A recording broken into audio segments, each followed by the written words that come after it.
요즘 저는 이 시편 23편을 묵상하면서 예전에는 미처 인식하지 못했던 이 새로운 깨달음을 얻는 즐거움이 참 큽니다.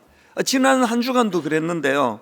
지난 한 주간에 이 3절 말씀에 나오는 딱 이 한마디, 자기 이름을 위하여, 이 한마디를 가지고 묵상하는데 얼마나 제 마음에 그 큰 기쁨이 있었는지 모르겠습니다.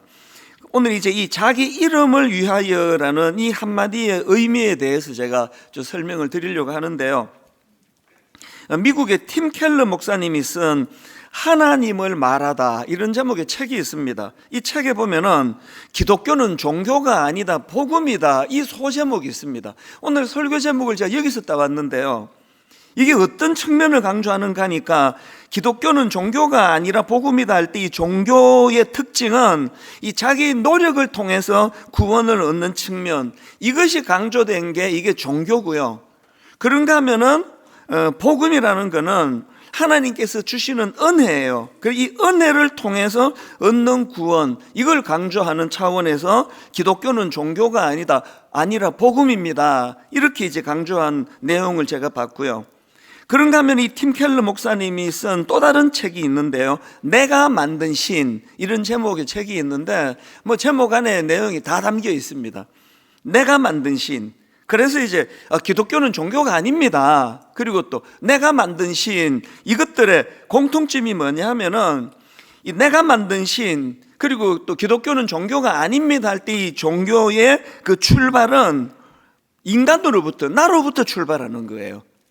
그래서 너무나 결핍이 많고 또 이 세상은 살기가 어렵고 또 많은 문제를 갖고 있는데 해결이 안 되고 하니까 인간으로부터 출발하는 거예요. 그래서 내가 신을 만드는 겁니다. 날 이렇게 좀 도와주는 신이 필요하다, 이게 종교라는 겁니다. 모든 종교는 다 이런 어떤 필요에 의하여 나로부터 시작이 된 거거든요. 이게 팀 켈러 목사님이 말하는 종교인데요. 내가 만든 신이라는 책에 보면은 이런 표현이 나옵니다. 인간의 마음이 우상 공장이다. 여기 굉장한 의미가 담겨져 있습니다. 인간의 마음이 우상 공장이다. 우리가 생각할 때 그 구약에 나오는 우상은 다 무슨 금송아지, 또 무슨 형상들, 이런 것들을 우상이라 그러는데요. 사실은 진짜 우상은 이 안에 들어있다는 거죠. 자기 필요에 따라 끊임없이 신을 만들어내는 이게 우상이라는 걸, 이걸 강조하는 거 아닙니까? 골로새서 3장 5절에 보니까 그러므로 땅에 있는 지체를 죽이라, 곧 음란과 부정과 사욕과 악한 정욕과 탐심이니, 탐심은 우상 숭배니라. 왜 인간의 마음이 우상 공장인지 아시겠죠? 내 안에서 일어나는 그 탐심, 탐욕, 이런 것들이 끊임없는 우상을 만들어낸다는 걸 설명하는 거거든요. 그래서 그 책에 보면은요, 이 인간이 만든 신을 몇 가지로 쭉 설명하는데 제일 먼저 언급되는 게 평생 소원. 이 절실한 평생 소원이 우상을 만들어내는 재료가 된다는 겁니다. 그리고 또 사랑, 돈, 성취, 권력, 이런 것들이 내 안에서 우상을 만들어내는 재료로 쓰인다. 그렇게 이제 설명이 쭉 되어지는 그 책인데요. 어쨌든 우리가 기억해야 되는 건 신앙생활의 핵심은 내 필요가 아니에요. 그래서 내가 만든 신, 그건 우상이지, 그건 우리 신앙의 포인트가 아닙니다. 그래서 기독교는 종교가 아니다. 사실 이제 그 사회학적으로 말할 때 기독교를 범주 안에는 종교에 들어가는데요. 여기서 기독교가 종교가 아니다라는 것은 그 강조점이 다른 거겠죠. 제가 시편 23편을 또 특히 3절을 묵상을 하다가 이 짧은 한마디요, 3절을 한번 보십시오. 내 영혼을 소생시키시고 그 다음에 자기 이름을 위하여 의의 길로 인도하시는도다. 여기 나와 있는 자기 이름을 위하여라는 이 한마디가 가진 의미가 굉장히 중요하더라고요. 그래서 제가 지난 한 주 동안에 이 시편 23편을 두 종류로 프린트를 해서 갖고 다녔습니다. 자, 먼저 제가 프린트한 걸 한번 보십시오. 1절부터 6절까지를 프린트했지만 3절까지만 한번 읽어드리겠습니다. 여호와는 나의 목자시니 내게 부족함이 없으리로다. 그가 나를 푸른 풀밭에 누이시며 쉴 만한 물가로 인도하시는도다. 내가 내 영혼을 소생시키시고, 그 다음에요, 자기 이름을 위하여, 이걸 제가 막 눈에 띄라고 붉은 글씨로, 그리고 또 이거 굵은 글씨로 제가 이걸 프린트 했거든요. 내 영혼을 소생시키시고 자기 이름을 위하여 의의 길로 인도하시는도다. 이걸 제가 프린트를 했고요. 그 다음에는 저기 붉은 글씨를 빼고 프린트를 한 겁니다. 여호와는 나의 목자시니 내게 부족함이 없으리로다. 그가 나를 푸른 풀밭에 누이시고 쉴 만한 물가로 인도하시는도다. 내 영혼을 소생시키시고 의의 길로 인도하시는도다. 이렇게 자기 이름을 빼고 읽어도요, 문맥에 하나도 지장을 안 받더라고요. 이게 제가 놀랐고요. 그래서 이 자기 이름을 위하여를 빼고 읽었더니 이게 종교더라고요. 시편 26편을 다시 한번 읽어보세요. 시작부터 내 필요해요. 여호와가 나의 목자가 되시고 내 결핍을 채워주셔서 나는 부족한 게 없다. 이렇게 시작해서 자기 이름을 위하여 요 하나만 빼버리면 이게 종교가 되고요, 자기 이름을 위하여로 요 짧은 한 문장을 넣었더니 이게 복음이 되더라고요. 오늘 우리가 이 평생 소원, 막 절박한 내 마음의 소원이 너무 커지면은 자기 이름을 위하여가 없어지는 신앙생활이 와요. 그 연속극 같은 거 보면 요새 이게 뭐 거의 대세인 것 같아요. 이 형평성 이런 걸 굉장히 이제 중요하게 생각해서 작가가 그런 것 같은데, 이 주인공이 막 어떤 절박한 어떤 소원이 있어요. 그러면 막 이렇게 기도합니다. 하나님 이거 꼭 도와주시고, 부처님 이거 도와주시고, 알라신도 도와주시고, 막 모든 신이 다 등장을 해요. 뭐 무슨 신이든지 간에 이 문제를 도와달라고 하는 그런 그 절박한 그런 대사를 저는 몇 번이나 봤거든요. 이게 이 시대의 대세예요. 자기 이름을 위하여는 중요하지 않아요. 내가 원하는 걸 얻어내는 게 중요하지. 그게 뭐 부처님이면 어떻고, 알라신이면 어떻고, 그게 뭐 여호와 하나님은 어떻고, 예수면 어떠냐. 예수님, 부처님, 알라신님 막 이렇게 막 동원하는 이런 드라마나 영화 대사를 볼 때마다 이게 오늘 이 시대를 함축적으로 설명해 주는 것이다. 저는 그렇게 생각을 하거든요. 그래서 제가 자기 이름을 위하여를 빼고도 읽어보고 굵은 글씨로 자기 이름을 위하여 넣어서도 읽어보면서 우리 신앙생활이, 기독교는 복음이지 종교가 아닌데 우리 기독교도 점점 종교화되어 가는구나.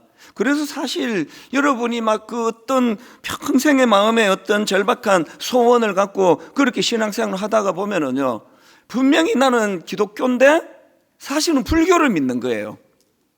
어떤 절박한 문제를 이루어내는 차원에서 자기 이름을 위하여가 없다면요. 그렇기 때문에 제가 지난주에 발견한 게 이 시편 23편에서 진짜 중요한 것은 이 짧은 자기 이름을 위하여가 들어가는 거예요.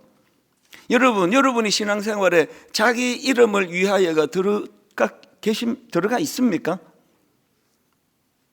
하나님의 이름이 별로, 또 하나님께 드리는 영광이 별로 중요하지 않은 이런 시대로 지금 전락해 가고 있는 거 아닙니까? 교회를 떠난 분들을 제가 만나서 대화도 해보고 이렇게 해보면은요, 놀랄 게 있습니다. 왜 가난한 신자가 됐습니까? 왜 교회를 떠났습니까? 그러면요, 거의 19은요 다 사람이에요.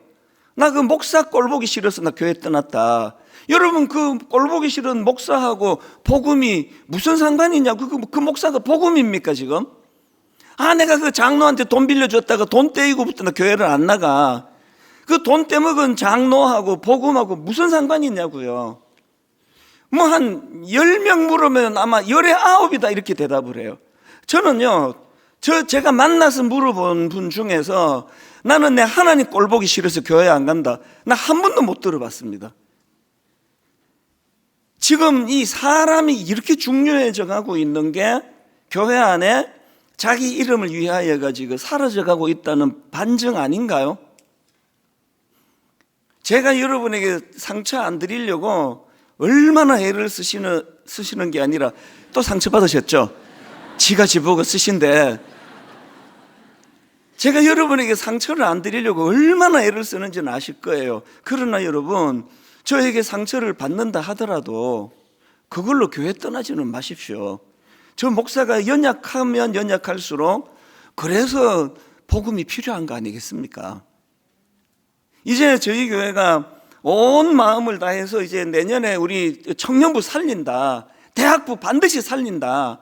그래서 제가 요즘에 막 온통 그 생각으로 꽉 차 있다 보니까요, 꽤 많은 청년부 담당 목사님들을 제가 만나가지고요, 진짜 저보다 뭐 한 20살, 30살 어린 사람에게도 내가 정말 무릎 꿇고 배우는 심정으로 그렇게 그동안에 2학기 내내 많은 청년부 목사님들을 만났는데요, 그리고 또 책도 읽고 여러 가지 영상도 듣고 해보다 보니까 마음이 아픈 게 있습니다. 꽤 많은 그 청년부 담당하는 목사님들이 이런 말을 하세요. 요즘 청년들은 MZ세대는 그 복음 듣는 걸 싫어한대요. 이게 뭐 거의 지금 정설이 돼 있습니다. 지금 젊은 세대는 복음 듣는 걸 싫어한다. 제가 이런 이야기를 들으면요, 막 직설적으로 전 질문해요. 요즘 청년들이 복음 듣는 걸 싫어한다고 그렇게 누가 말하면 저는 바로 묻습니다. 전해보기는 했습니까? 그 청년들에게 복음을 전해보기는 했냐고요. 여기 우리 장로님 가정, 우리 권사님 가정, 애 낳고 20년 동안을 그냥 입시에 끌려다니느라고 복음을 전해보기는 했냐고요.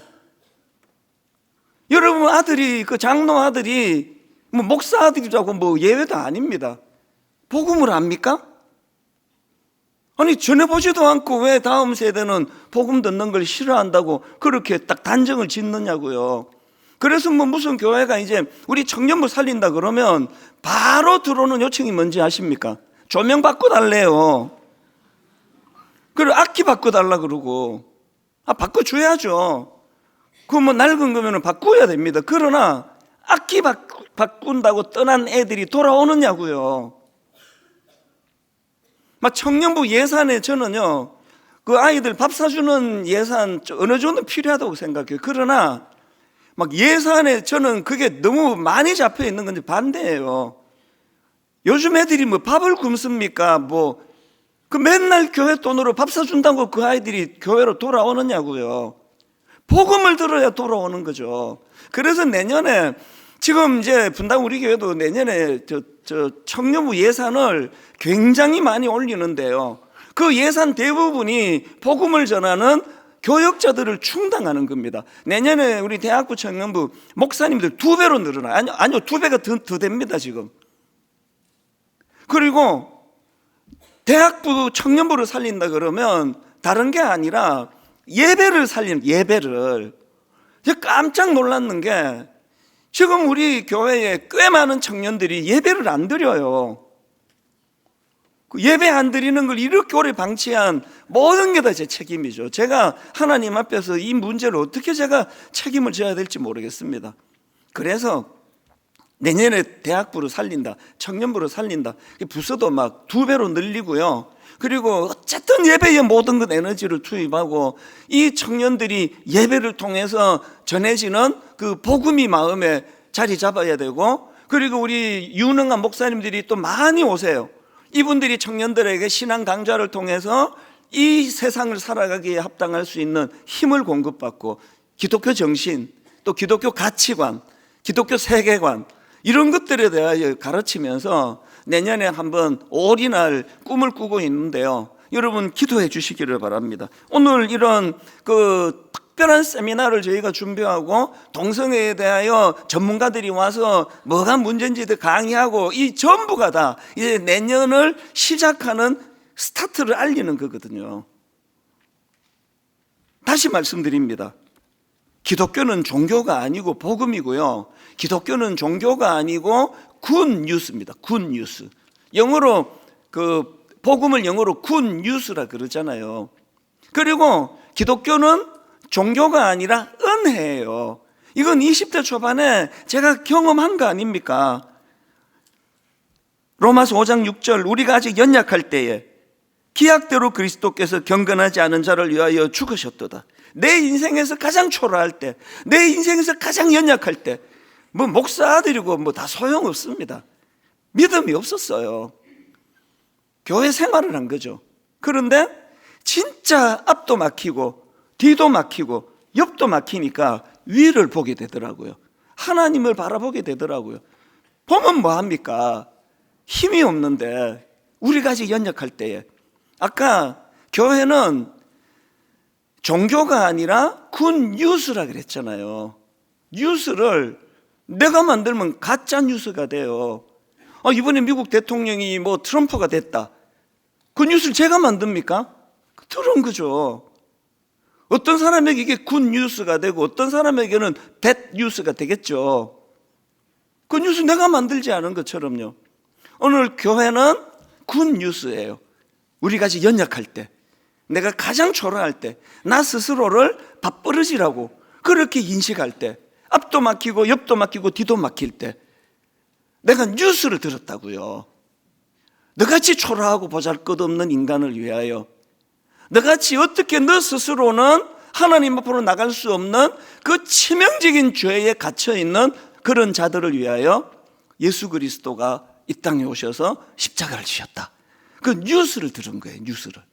그 뉴스가 생명력이 있으니까 저를 살린 거거든요. 그래서 저는 20대 때 교회가 저를 살렸다고 항상 그런 이야기를 하잖아요. 우리 대학부 청년부에서 우리 대학부 청년부들의 언어로 이제 군 뉴스 복음을 전할 것입니다. 그리고 예배가 살아날 것입니다. 수많은 청년들이 떠나갔던 젊은이들이 교회로 돌아오는 일들이 내년에 일어날 줄로 믿습니다.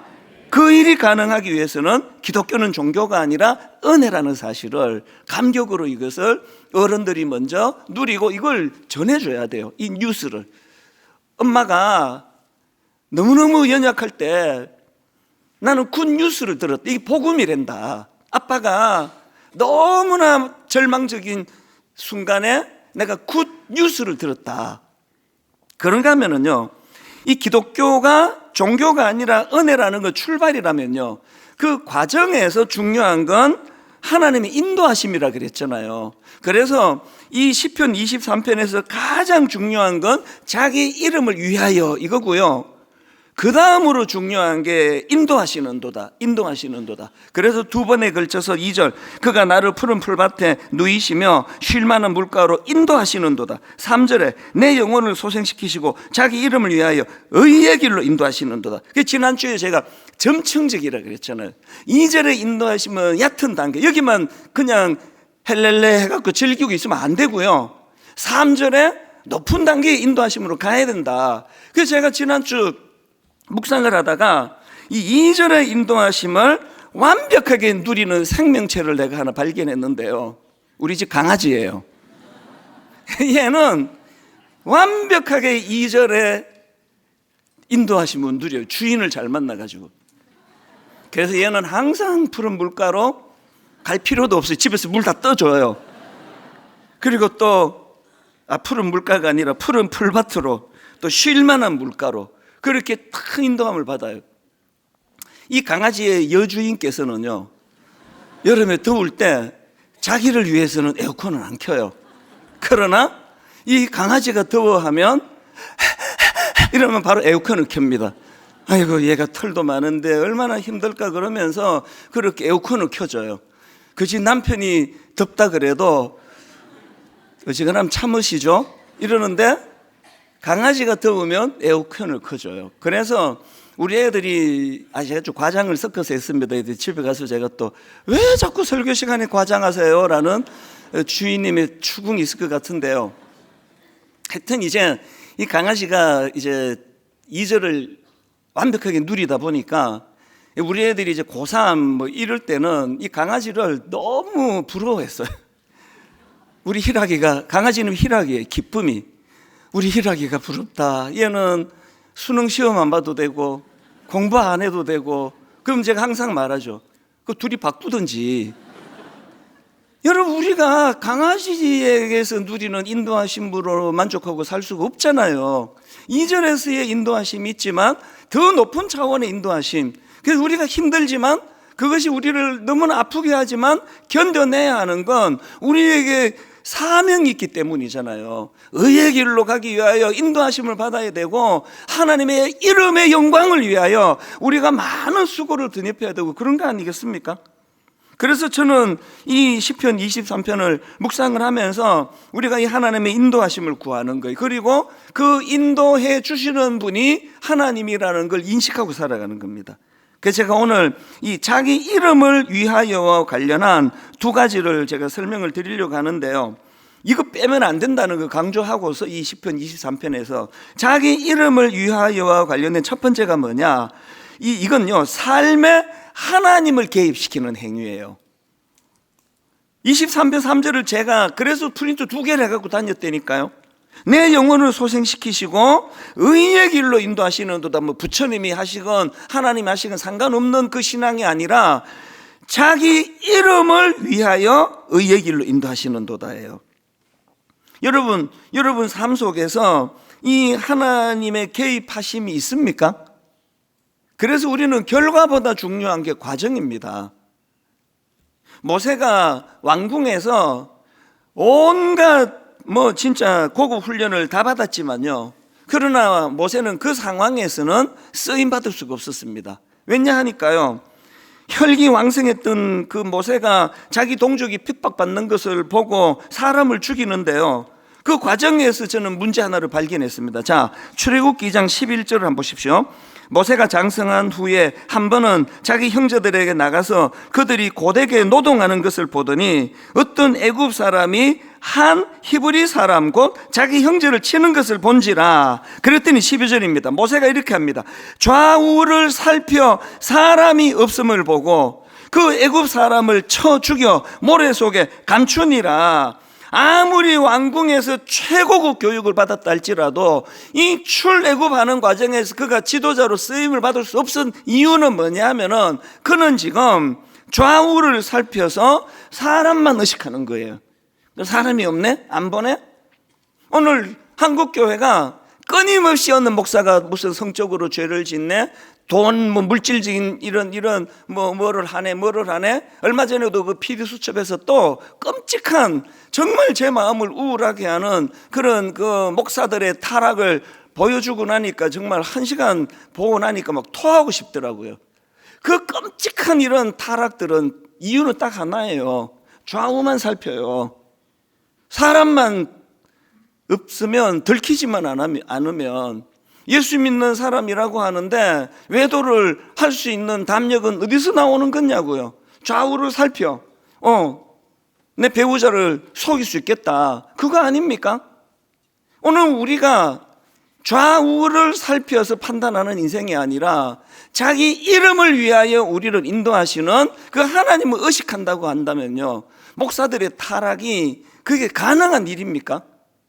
그런 영상을 볼 때마다 한편으로는 저도 분노가 일어나지만 한편으로는 두려운 거거든요. 왜? 저도 그런 가능성이 있는 그런 사람 중에 한 사람이니까. 나는 지금 목회를 좌우만 살피는 거 아닌가? 사람만 의식하는 거 아닌가? 사람 눈만 내가 그냥 적당히 잘 그렇게 피하면 된다고 생각하는 그 목회자는 시간 문제예요. 반드시 그런 어려운 못된 자리에 빠질 수밖에 없다고 한다면, 그래서 제가 오래전부터 개척 초기부터 기도 부탁드리는 거 아시는지 모르겠는데요, 제가 평생의 소원이 PD 수첩에 안 나오는 거예요. 그래서 지금까지는 잘 왔고요. 그래서 이제 얼마 안 남았습니다. 하나님 은퇴할 때까지 PD 수첩에 나오자. 이 상징적으로 하는 이야기입니다. PD 수첩만 무서운 게 아니라 궁금한 이야기 why, 그것이 알고 싶다. 그리고 또 목요일을 하는 거 하나 더 있는데 하여튼 지금까지는 안 나오고 있는데요, 좌우만 살피면 언젠가는 나오게 될 겁니다. 우리가 자기 이름을 위하여예요. 내 인생에서 자기 이름을 위하여 이 뚜렷한 목표가 있다면 아내만 속이면 돼, 남편만 내가 속일 수 있으면 돼, 그거 아닙니다. 그래서 여기 나오는 자기 이름을 위하여라는 이 한마디가요, 내 삶에 하나님을 개입시키는 행위예요. 내 삶에 하나님을 개입시킨다고 한다면 그 하나님은 의의 길로 인도하시는 도다예요. 예수 믿는 우리가 잘 살기만 해서 됩니까? 예수 믿는 우리가 우리 집 강아지처럼 그냥 쉴 만한 물가로 푸른 풀밭으로 인도만 받으면 되는 거냐고요? 아닙니다. 한 단계 높은 단계로 의의 길로 인도하시는도다. 이 인도함을 받는 성도님들 되시기를 바랍니다. 두 번째로요, 자기 이름을 위하여와 관련된 거 하나가 되어 있는데요, 이 자기 이름을 위하여라는 이 말씀 속에는 이 삶의 역동성, 또 삶의 생명력을 회복하시는 하나님의 능력, 이거를 맛볼 때 이것이 가능하다는 겁니다. 제가 이 시편 23편을 두 종류로 프린트 해가지고 자기 이름을 위하여 빼고 읽고 자기 이름을 넣고 읽으면서 기도가 나오는 게 하나 있었습니다. 제가 사실 개척 초기에는요, 40대 초반이라 가지고 그때 막 혈기가 왕성해서 막 설교 시간에도 특세 때는 그냥 막 이걸 갖고 제가 막 구호도 외치고 노래도 불렀는데, 이거 기억하십니까? 제가 제일 많이 외쳤던 거, 녹슬어 없어지기보다 따라서 없어지겠습니다. 솔직히 40대 초반에는 무슨 뜻인지도 모르고 했어요. 와, 이 말 멋있다 그래갖고 한 거예요. 뭐 인생이 달아서 없어지는 게 뭔지 제가 뭐 혈기왕성한 40대 초반에 어떻게 알았겠냐고요. 그래서 막 또 막 자신 있게 소리쳤습니다. 나는 달아서 없어지겠다고, 막 녹슬어 없어지기보다 달아서 없어지겠다고 막 따라하세요 막 그러고 막 그랬는데, 요즘에는요 이 의미를 좀 알게 됐어요. 그래서 이거 하는 게 좀 무서워요. 이 달아서 없어지는 게 이게 보통 문제가 아니구나. 요즘엔 또 좀 그런 느낌이 좀 와요. 체력도 딸리고. 1만 성도 파송 운동이 저를 살려줬다 생각합니다. 1만 성도 파송 운동이 없었으면 지금도 1부부터 5부까지를 제가 예배를 인도할 텐데 아마 벌써 주님이 불러가셨을 거예요. 어느 날 5부 예배 축도하다가 주님이 불러가셨을 것 같아요.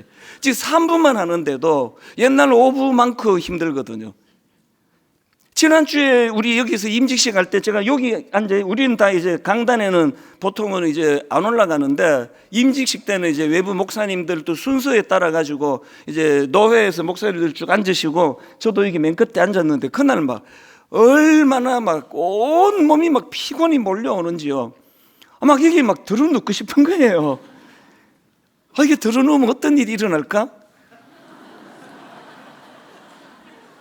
진짜 들어놓고 싶었는데요. 근데 여러분, 노 회장님 말씀이 끝나고요, 그 이후로 안수식을 하고 주님 이름으로 기도하고 하는데 제 영이 점점 살아나는 거예요. 막 점점 살아나는 겁니다. 그래서 역대 어떤 임직식보다도 너무나 충만한 임직식이었거든요. 초반에 저의 한계를 봤어요. 저의 연약함, 점점 후퇴해 가는구나. 이제는 얼굴이 가까이 있는 분들은 저를 보고, 드림센터에서 만나면 저를 보고 이런 말씀하세요. 목사님 얼굴이 왜 이러세요? 원래부터 이랬거든요. 멀리서 봐서 몰라서 그렇지 점점 이제 사가가고 있는 거예요. 그래서 우리 육신이 후퇴해 갈 때 제가 구하는 게 뭔지 아십니까? 복음의 생명력을 구하는 겁니다. 아버지, 젊을 때는 복음의 생명력 없어도 40대 초반에 열정을 가지고 막 녹슬어 없으시기보다 따라서 없으시기 원합니다. 막 성도들 아멘 그러고 있는데, 요새는 다 죽어가서 녹슬어 없으시기보다 따라서 없으시기 원합니다. 헤헤거리고 있어갖고 되겠냐고요. 체력은 떨어지지만, 나이는 들어가지만, 옛날과 같은 그런 에너지는 이제 많이 없다 할지라도 저는 그래서 진짜 은혜를 구하는 거죠. 하나님, 복음의 생명력을 주시기 원합니다. 제 안에 복음이 가져다주는 역동성을 허락해 주시기 원합니다. 그래서 제가 이 말씀을 준비하다가 이 찬양이 정말 제 마음에 단어 하나, 문장 하나가 마음에 와닿은 거거든요. 우리 죄 위해 죽으신 주, 십자가 그 사랑 감사하네. 제가 이렇게 첫음을 높게 잡는 것은 끝까지 부를 의도가 없다는 걸 말하는 겁니다. 날마다 주의 형상대로 변화되리라. 십자가 우리를 새롭게 하네. 그 다음에요, 놀라운 사랑 찬양하리라. 그 다음 이 가사예요. 우리를 위해 생명 주셨네. 우리를 위해 생명 주셨네. 놀라운 사랑 찬양하리라. 십자가의 그 사랑, 십자가의 그 능력, 유난 이 찬양이 이번에 제 마음을, 너무나 제 마음을 울리는 거거든요. 체력은 떨어져도, 육신은 약해져도 우리에게는 주님의 십자가로 인하여 주신 생명력이 있는 거예요.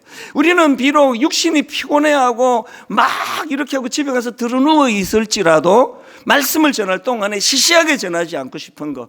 하나님, 제가 비록 몸은 자꾸 이제 또 나이가 들어가지만 그럼에도 불구하고 40대 때 고백했던 것처럼 녹슬어 없어지는 인생이 아니라 따라서 없어지는 인생이 되기 원합니다. 이건 다 역동은, 생명력은 복음에서 나오는 줄로 믿습니다. 우리 모두가 이제 육신을 의지하던 우리가 시간이 갈수록 완숙해지는 건 복음의 능력을 믿기 때문이에요. 그래서 분당 우리 교회는 놀라운 사랑 찬양하리라, 우리를 위해 생명 주셨네. 이 설교를 준비하다가 굉장히 오래전이에요. 제가 설교 시간에 어떤 성도님이 쓴 글 하나를 제가 인용해 드렸는데요. 이 글을 읽고 말씀을 이제 마무리하려고 합니다. 한번 들어보십시오. 저는 천주교 신자였지만 교회에 다니는 남편을 만나 교회에서 결혼을 하고 권사님, 장로님이신 시부모님 의견을 따라 개종도 하고 교회에서 결혼도 하였습니다. 하지만 저는 교회라는 곳이 정말 불편하였고 교회의 언어나 분위기, 모든 것이 싫었습니다. 사실 교회에 대한 좋지 않은 인식이 아주 많았습니다. 교회에 다니는 친구나 주변 지인들이 기도해 줄게라고 이야기하면서도 소위 뒷담화라는 것을 하는 것을 보고 많이 놀랐고, 그 기도나 은혜라는 것은 그냥 그들의 입에 달린 말이구나라고 생각을 많이 했던 것 같습니다. 교회 어른들이 목사님이나 서로를 정죄하는 모습도 많이 보고 여러 팔을 이루어 서로를 질책하다가도 만나면 울면서 서로 중보기도해 주시는 것을 보고 참 교회라는 것이 이중적이고 기도라는 주문으로 퉁칠 수 있는 곳은 아닐까, 부정적인 생각이 가득했었던 것을 고백합니다. 그리고는 이분이 드디어 교회를 떠나게 되는 어떤 사건을 만나게 되는데요. 첫째 아이가 초등학교 2학년 때 다니던 교회 언니들에게 괴롭힘을 당하고, 들어보니까 이 아이가 교회 언니에게 괴롭힘 당한 일로 1년 가까이 심리 치료를 받을 만큼 힘든 상황이었습니다. 첫째 아이가 초등학교 2학년 때 다니던 교회 언니들에게 괴롭힘을 당하고 저는 다시는 교회에 가지 않겠다고 다짐했고 시부모님께도 결혼하고 처음으로 단호하게 말씀드렸습니다. 저희 아이 눈에서 밤마다 고통의 눈물이 쏟아지는데 제 마음속에는 정말 화가 가득 차기만 했습니다. 그래서 교회를 3년간 나가지 않았습니다. 교회에 가라고 하실까 봐 시댁도 잘 가지 않았던 시간이었습니다. 그런데 어느 날 첫째 딸이 저에게, 엄마, 내가 기도가 하고 싶은데 교회에 가면 안 될까요? 내가 기도가 하고 싶고 교회에 가고 싶어요. 교회는 무슨, 교회의 교자만 들어도 짜증이 나는구만. 그랬는데 지금 생각하면 참 이상한 일이 일어났습니다. 그 말이 며칠이고 머리에 맴돌았습니다. 교회. 그래서 솔직히 아무 생각 없이 딸 기도 한번 한다는데 뭐 하고 분당 우리 교회를 한번 가봤습니다. 저는 이찬수 목사님에 대한 사전 정보도 없고 관심도 없던 사람이었고 교회에서 사용하는 모든 단어가 불편했던 사람이었는데 정말 이상한 경험이었던 것 같습니다. 예배 전 찬양 하나를 듣고 그 다음 찬양 하나를 더 듣는데 막힌 하수구가 뚫리는 기분처럼 목에 있는 불편한 가시가 나오는 것 같은 기분, 목에 있는 불편한 가시가 나오는 것 같은 기분에 눈물이 몇십 분 동안 펑펑 쏟아졌습니다. 남편이 창피해할 정도로 울었으니까요. 얼마나 눈물이 나든지 나는 왜 울고 있지? 하는데 정말 그 찬양, 목사님의 말씀, 마지막 축도 몸에 쏟아 부어지는 느낌이 들었습니다. 얼마나 울었는지 모르겠습니다. 그날로부터 이제 1년이 되어 가네요. 전에 부정적으로 여겼던 기도해 줄게 했던 교회 다니던 친구들의 마음이 지금 내가 저 사람을 위하여 기도해 주고 싶은 것과 같은 마음이었던 것은 아닐까? 이런 생각이 드는 요즘입니다. 화면에 비춰지는 울고 계신 성도님들을 보면 저도 모르게 주님, 저 사람도 울고 있습니다. 저와 같이 우는 마음일까요? 저 눈물에 함께 그저 계시기만 해주세요. 저분을 위해 기도합니다 라는 생각을 예배당에서 하고 그분도 그래 주시지 않을까 하는 마음으로 기도를 하게 됩니다. 1년 동안 목사님의 설교를 듣고 찬양대의 찬양을 듣고 울고 하며 교회 분들이 은혜라고 말씀하시는 것이 이런 것이구나 생각하고, 예배는 사건이라고 하신 말씀이 무엇인지를 느끼게 됩니다. 여러분, 이 글의 결론이 이렇게 맺어져요. 예배 드리고 펑펑 울고 돌아오는 길에 이렇게 내가 여기에 나와서 하나님을 만난 것일까? 그 다음 한번 들어보세요. 정말 꼭 누군가 여기로 나를 불러준 기분이 든다라는 생각을 오랫동안 했답니다. 이분이요, 교회 안에 일어나는 각종의 실망스러운 일들, 입에 발린 기도해 줄게 그러고 뒤에서 뒷담화하고, 교회 다닌다는 사람이 하나도 세상 사람들보다 나을 게 없는 그런 것을 역겨워하던 기독교가 종교라면 이분은 교회를 떠나는 게 맞습니다. 교회 와서 무슨 매력이 있냐고요. 그런데 어느 날 이분에게 교회가 종교가 아니라 복음이 된 거예요. 이분에게 종교가 굿 뉴스가 되고요, 이분에게 교회가 종교가 아니라 복음이 됐단 말이죠. 사건을 경험한 거거든요. 오늘 결론을 저는 이렇게 맺기 원합니다. 우리들 안에 너무나 흐릿해져 버린 시편 23편에 나오는 자기 이름을 위하여, 그래서 이거 빼고 내 영혼을 소생시키시고 의의 길로 인도하시는도다. 뭐 누가 인도하면 뭐가 중요해, 나는 뭐 그냥 인도만 받으면 돼, 이랬던 우리가 의의 길로 인도하시는 하나님, 그분이 우리를 위하여 십자가 지시고 그 굿뉴스, 이거를 내가 알게 되는 게 이게 신앙생활이었노라고 그렇게 고백하면서, 분당 우리 교회가 이제 내년을 준비하고 있는 동안에 거대한 종교 집단이 아니라 분당 우리 교회는 굿뉴스를 전하는 곳, 여기서 주님을 만나는 사건을 경험하는 곳, 떠나갔던 젊은이들이 우후죽순처럼 다시 되살아나 교회로 돌아오는 곳, 이런 꿈을 꾸는 내년 한 해가 되도록 기도해 주시기 바랍니다. 같이 기도하시겠습니다. 여호와께서 사람의 걸음을 정하시고 그의 길을 기뻐하시나니 그는 넘어지나 아주 엎드러지지 아니함은 여호와께서 그의 손으로 붙드심이로다. 하나님, 이 한 말씀이 교회는 종교가 아니라, 교회는 복음이고, 교회는 종교가 아니라 하나님의 인도하심을 받는 곳이라는 것을 깨닫게 해주는데, 이것을 이론으로서가 아니라 오늘 예배하는 저와 성도님 모두가 다 실제 삶 속에서 이것을 경험하는 사건을 맛보게 하여 주시옵소서. 오늘 주님의 십자가를 묵상하며 기념하는 성찬 예식을 거행하려고 합니다. 그저 절차를 따라 행하는 한 순서가 아니라 오늘 이 성찬 예식을 통하여 살아계신 하나님, 십자가를 우리를 위하여 내어주신 그 은혜를 경험하는, 사건을 경험하는 아름다운 성찬 예식이 되도록 인도하여 주시옵소서. 감사드리옵고 예수님 이름으로 기도드립니다. 아멘.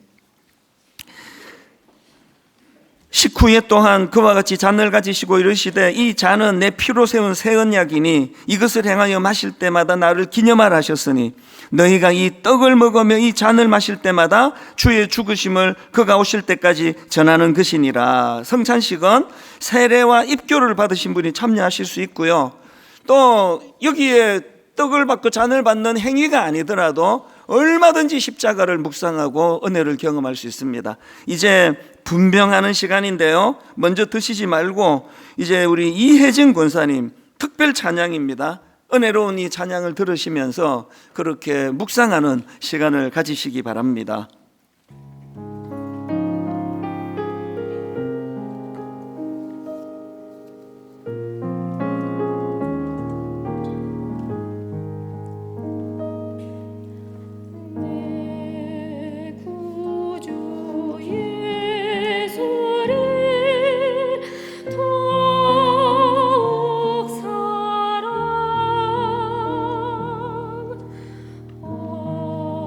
엎드려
그가 찔림은 우리의 허물 때문이요 그가 상함은 우리의 죄악 때문이라. 그가 징계를 받음으로 우리는 평화를 누리고 그가 채찍에 맞음으로 우리는 나음을 받았도다. 십자가에서 주님의 살이 찢긴 것처럼 이제 받으신 그 작은 떡 조각 반으로 나누어서 그렇게 드시도록 하겠습니다.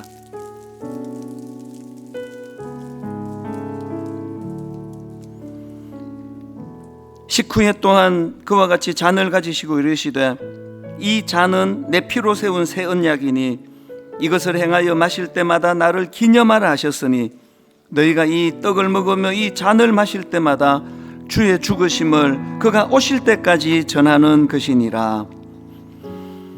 이제 우리 분잔하실 동안에 주님이 십자가에서 흘리셨던 보혈을 묵상하시면서 아까 제가 그 설교 중에 불렀던 이 찬양을 우리가 함께 부르면 좋겠습니다. 가사를 묵상하시면서 우리 죄 위해 죽으신 주, 우리 죄 위해 죽으신 주, 십자가 그 사랑 감사하네.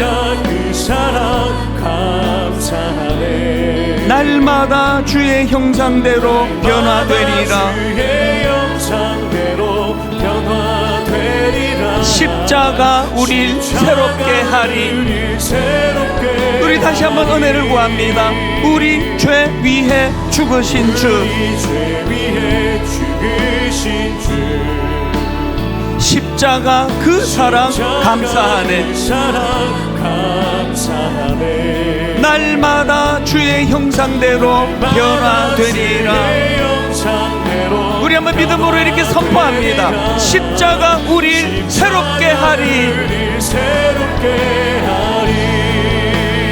놀라운 사랑 찬양하리라. 우리를 위해 생명 주셨네. 놀라운 사랑 찬양하리라. 십자가의 그 사랑,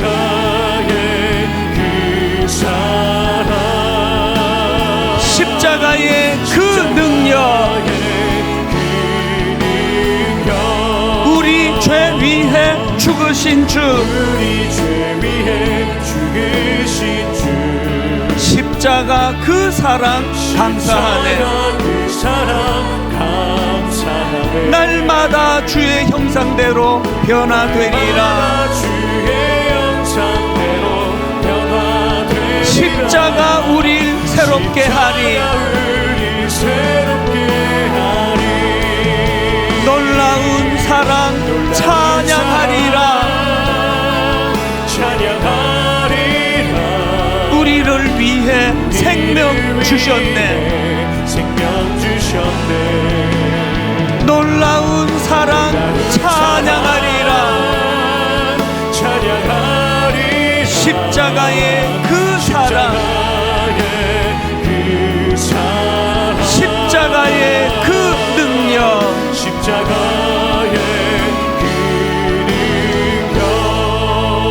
십자가에 흘리신 보혈을 상징하는 잔을 손에 들고 우리 한번 통성으로 합심해서 기도하기 원합니다. 하나님, 한번 이렇게 선포하기 원합니다. 날마다 주의 형상대로 변화되기 원합니다.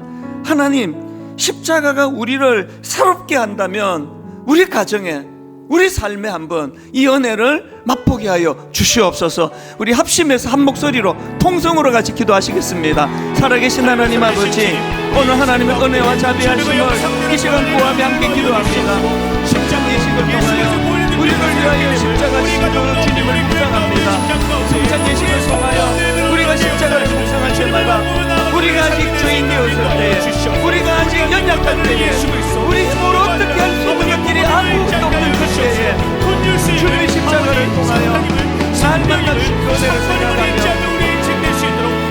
우리 기독교는 종교가 아니라 굿뉴스라는 이 메시지가 무엇을 의미하는지를 깨달아 맛보아 알기를 원합니다.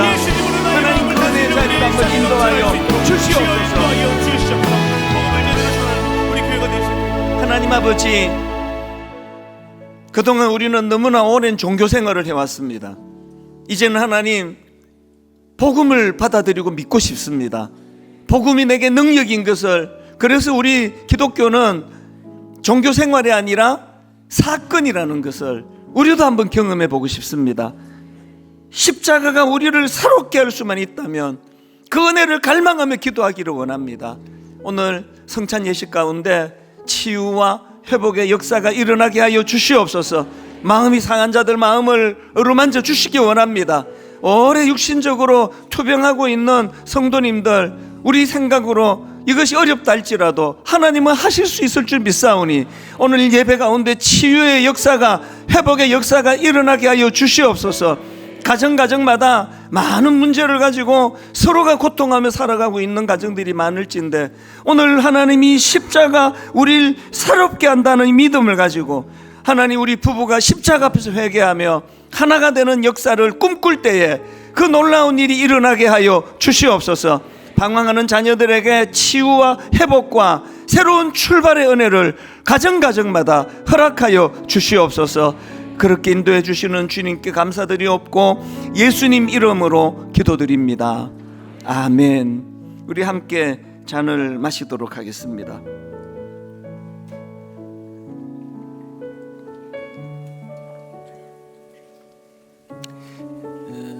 마신 잔은 오른편으로 전달해 주시고요. 이제 우리 다 일어나셔서 우리 한 번 더 다시 한번 가사를 생각하며 우리 이 찬양 같이 부르고 예배를 마치도록 하겠습니다. 우리 죄 위해 죽으신 주, 우리 죄 위해 죽으신 주, 십자가 그 사랑 감사하네. 그 사랑 감사하네. 선포합니다. 날마다 주의 형상대로 변화되리라. 더 힘있게 선포합니다. 십자가 우리 새롭게 하리. 놀라운 사랑 찬양하리라. 우리를 위해 생명 주셨네. 놀라운 사랑 찬양하리라.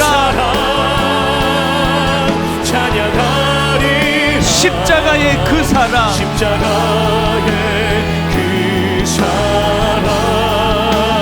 십자가의 그 능력.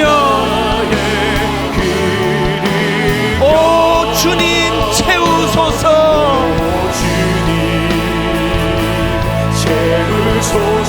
나의 잔을 높이 듭니다. 하늘 양식 내게 채워주소서. 넘치도록 채워주소서. 우물가의 여인처럼 난 구했네. 뭘 구했습니까? 헛되고 헛된 것들을. 그때 주님 하신 말씀, 여러분에게 복음입니다. 내 세배와 생수를 마셔라. 오 주님 채우소서. 나의 잔을 높이 둡니다. 하늘 양식 내게 채워주소서. 넘치도록 채워주소서. 많고 많은 사람들이 찾았었네. 뭘 찾았습니까? 헛되고 헛된 것들은